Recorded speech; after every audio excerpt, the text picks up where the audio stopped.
बात करेंगे आज अपन इसी मुद्दे पे और आप लोगों की राय भी कई बार ली जाएगी। लेकिन ये सच है कि मैं स्टार्टिंग में बता दूं कि एकजुट हुए बगैर अब कार्य नहीं हो सकता, ये लगभग तय हो चुका है। और एकजुट राजस्थान को कोई कर सकता है तो वो हम खुद हैं, और कोई ताकत नहीं है जो आपको एकजुट कर सकती है।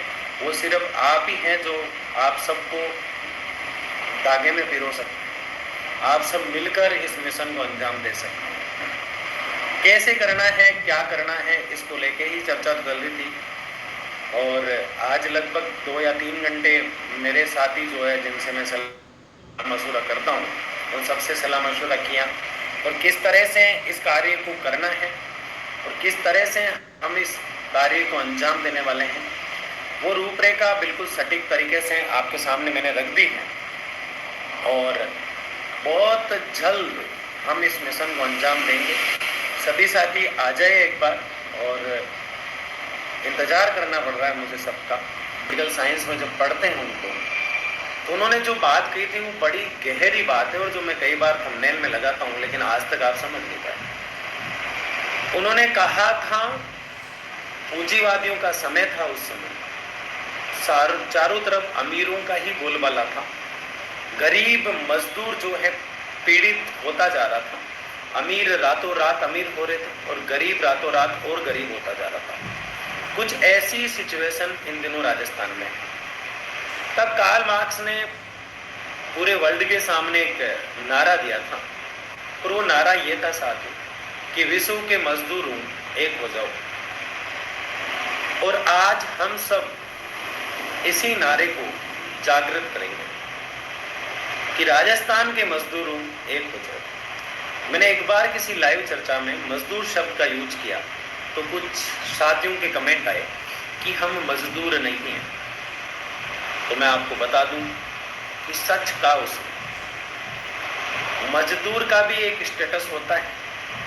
मजदूर को भी सरकार मजदूर मानती है। हमें तो सरकार मजदूर भी नहीं मानती, उससे भी लो स्टेटस है। अपने आप को बड़ा ना समझें। तो हम बहाने को तैयार है, ये हम सबको शपथ लेनी पड़ेगी। और इसके लिए रोज खुद को पर्सनल तरीके से 20-25 मिनट लोगों को बताना है, अपने साथियों को बताना है कि इससे ये फायदे हैं, इससे ये नुकसान है। अभी तक ये हो रहा था, अब ये होगा, और इससे हम जुड़ेंगे। आज तक हम नहीं जुड़े। सच ये नहीं है 260 लोग जो दिख रहे हैं। जो व्यक्ति जागृत है, कुछ लोगों के जैसे जेके जी थे, कुछ लोगों के आप कमेंट देख रहे हैं, परमानेंट जुड़ रहे हैं। रोज वार्ता होती है तो रोज जुड़ते हैं, और इतना मैं डिस्टर्ब आपको करता ही नहीं पिछले काफी दिनों से। रोज होती है तो रोज जुड़ते हैं, 10 दिन में होती है तो 10 दिन जुड़ते हैं, और जिस दिन 5-7 दिन वार्ता नहीं होती है, हमारी बातचीत नहीं होती है, तो मैसेज आने लग जाते हैं उनके कि सर जल्दी से लाइव किया जाए, हम सब बात करना चाहते हैं। ये कई बार मैं सोचता हूँ, मैं जब करता हूं तो आपके अध्यक्ष आपको आने नहीं देते, कईयों को रोक लेते हैं, तुम मत जाना। और सबसे बड़ी दिक्कत है कि बाढ़ जब खेत को खाए तो खेत की रक्षा कौन करे? ठेका भी खुद जो है अपने साथियों को रोकता है कि हमारे अध्यक्ष ने मना कर दिया या फिर इस व्यक्ति ने मना कर दिया। कुछ चंद अध्यक्ष ही हैं, जैसे प्रेम शंकर जी मीणा, पप्पू जी गुजर,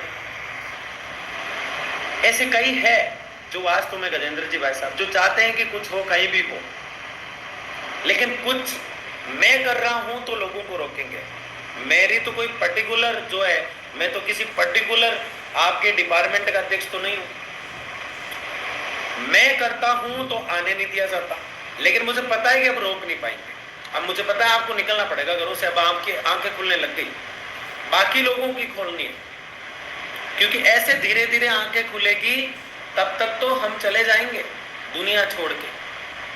बहुत समय लग जाएगा इन चीजों में, फटाफट से सबको जागरूक करना है। और इसीलिए बैक टू बैक हम वार्तालाप करते जा रहे हैं। तो कोई अध्यक्ष महोदय है, उनसे कहो बजट में जब कुछ नहीं आया है और आपको हमने अध्यक्ष बनाया है तो सड़कों पे निकलो, हम तैयार हैं। लगभग 37 डिपार्टमेंट की सूची है मेरे पास। 37 डिपार्टमेंट में से 15 डिपार्टमेंट भी सड़कों पे निकल जाता है, शहीद स्मारक जाके बैठ जाते हैं, तो भी बहुत कुछ हो सकता है। मेरे में और सब में फर्क क्या है? मेरे कहने से वही आएंगे जो अपने डिपार्टमेंट से बढ़कर मुझे मानते हैं, जो अपने सब लोगों से बढ़कर मानते हैं और सबको लगता है कि हाँ ये करा सकता है, और वो आता है, बाकी नहीं आते। और बाकी जो नहीं आते हैं वो अब तक समझ नहीं पाए, और ये समझाने में सालों बीत रहे हैं। मैंने कभी नहीं सोचा कि मुझे 1 साल के आसपास इस काम में लगेगा। आज 1 साल होने को जा रहा है। 1 साल पे मैं खत्म नहीं होने दूंगा, ये आपसे मैं कह रहा हूं। मेरा लास्ट रणघोष में फेंकूं और मुझे कोई ठेस पहुंचे, उससे पहले यूनिटी को मजबूत कराने में मेरा सहयोग कर दो। लास्ट हथियार है मेरे पास, आपके आरएलएसएस को लागू कराने का तरीका है मेरे पास, लेकिन उसमें भी जागरूक होना जरूरी है।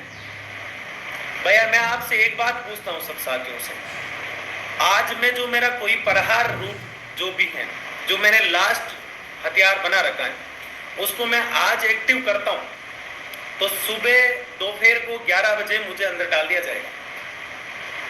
उसके बाद आप में इतनी क्षमता होनी चाहिए कि पूरे राजस्थान से उथल पुथल करने की क्षमता, पूरे राजस्थान से आवाज उठाने की क्षमता। मैं इस चैनल पे लाइव आ ही नहीं पाया, मुझे उठा के डाल दिया गया, और ये होगा, उससे पहले जगना पड़ेगा आपको, क्योंकि मुझे किसी भी तरीके से मतलब दबाने का प्रयास किया जा सकता, क्योंकि कोई भी, मैं आप बात को समझो, कोई प्राइवेट व्यक्ति मुझे दबा नहीं सकता। दबाव कभी आया तो आप समझ रहे हैं कि किस चीज का आएगा। और मैं आपसे जो कहना चाह रहा हूं कि हमारी यूनिटी को मजबूत करके हमें प्रत्येक गली में एक मोनू चौधरी खड़ा करना है। जरूरी नहीं है कि मैं ही करूं, आप सब अपने आप में सक्षम है, आप सब में क्षमता है। जब मैं 7-8 महीने से प्रयास करके इस मुद्दे को इतना हाईलाइट बना सकता हूं, तो प्रत्येक व्यक्ति अगर संघर्ष कर ले तो मजा आ जाएगा, बात अलग ही हो जाए, कयामत से पहले कयामत आ जाए और वास्तव में ऐसा लग जाए कि वास्तव में ये लोग कौन है। और मौका है उपचुनाव। सरकार को उपचुनाव से पहले ताकत दिखाएंगे तो सरकार सुनेगी, और हम सरकार का विरोध करने की बात नहीं कर रहे हैं, हम उनको बताना चाहते हैं कि हम इतने लोग हैं और पीड़ित हैं। धरना धरना धरना हम करता है और कर देंगे, आप कहते हो तो कर ही देंगे, लेकिन वही 300-400 आते हैं तो ये तो 0.1% हुआ ठेका गर्मियों का। और ऐसे में सरकार नहीं सुनती है, कम से कम प्रोटेस्ट अगर करते हैं तो 50% क्या तो आनी चाहिए। 50% होते हैं बहुत ज्यादा, चलो 30 मान लो, 10 मान लो, 5% मान लो, 1% मान लो, 0.50% मान लो, उसमें भी 2500 होते हैं। और आपको सबको पता है कि अभी आज कल से ही धरना शुरू कर दे तो 2500 लोग नहीं आए। प्रेम शंकर जी मेरा जुड़े भी होंगे, वो हमेशा जुड़ते हैं और बहुत एक्टिव हैं। जावेद जी जुड़े हैं, कमल जी जुड़े हैं, सबने मिलकर परमिशन ली 3000 लोगों की। क्या हुआ था अभी कुछ देर पहले की बात है, लगभग 1.5 घंटे की, मेरे पास एक साथी का फोन आया कि मुझे लगता है कि आरएलएसएस नहीं होगा। तो मैंने कहा कितने साल से लगे हो? उसने कहा 10 साल से। मैंने कहा तुम 10 साल से लगे हुए हो? बोले मैं नौकरी छोड़ दूं।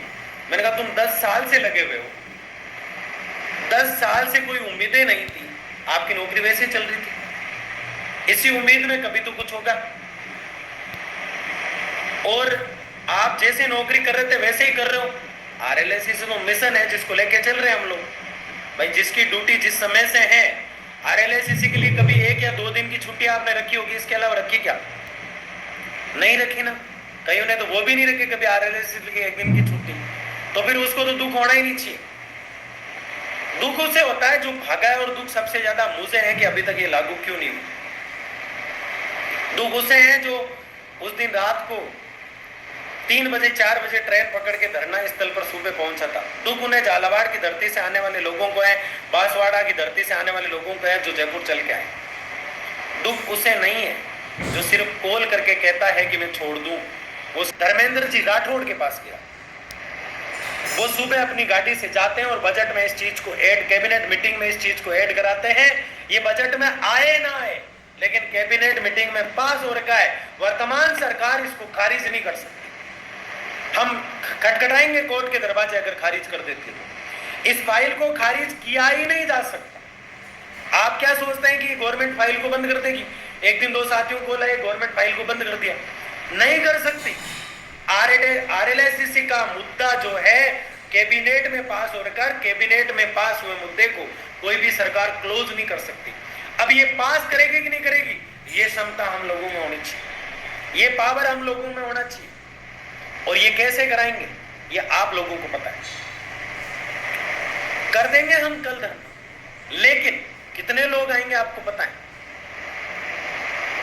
थोड़ा सा मजबूती से, स्ट्रेटेजी के साथ, रणनीति के साथ मैं कोई भी काम आज तक मैंने किए हैं तो आप देखोगे तो पूरे प्लान के साथ थे, लेकिन कहीं ना कहीं कमजोरी रही तो यूनिटी यूनिटी यूनिटी यूनिटी। और ये क्या है यूनिटी, मैं आपको समझा रहा हूं आज। एक होना है मजदूरों को। जब तक एक लाठी में नहीं बंधोगे, सारी लाठियां संगठित नहीं बनोगे, तब तक कोई तोड़ तोड़ के ले जाएगा।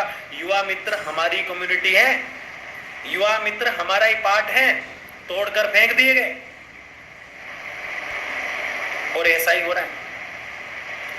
कई वोकेशनल साथियों को हटा दिया गया, कईयों पे तलवार लटक रखी। अरे तुम जिंदा हो यार, क्या करते हो? सबसे पहले जिस डिपार्टमेंट में आप है वो डिपार्टमेंट आपका परिवार है, और किसी भी डिपार्टमेंट की बहन के ऊपर अगर कोई अलग अलग तरीके से बात होती है तो मर जाना चाहिए उस डिपार्टमेंट के मर्दों को। बुरा लगता होगा किसी डिपार्टमेंट के लोगों को, लेकिन ये सच है।